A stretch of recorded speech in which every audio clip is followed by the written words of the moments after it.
આસ્તે આસ્તે વંશ ગ્રુપ આસ્તે આસ્તે વંશ ગ્રુપ પાટણ અમે દર્શન કરવા આવી ગયા છીએ જય બાબા રે બધા લાઈનમાં રહેજો શાંતિ શાંતિ કોઈ ધક્કા મૂકી કરતા નહીં અને બરોબર દર્શન કરજો અને અમારી ચેનલને જોજો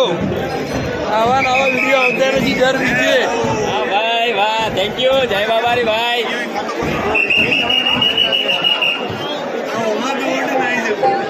જય બાબા દરબાર જય બાબા મિત્ર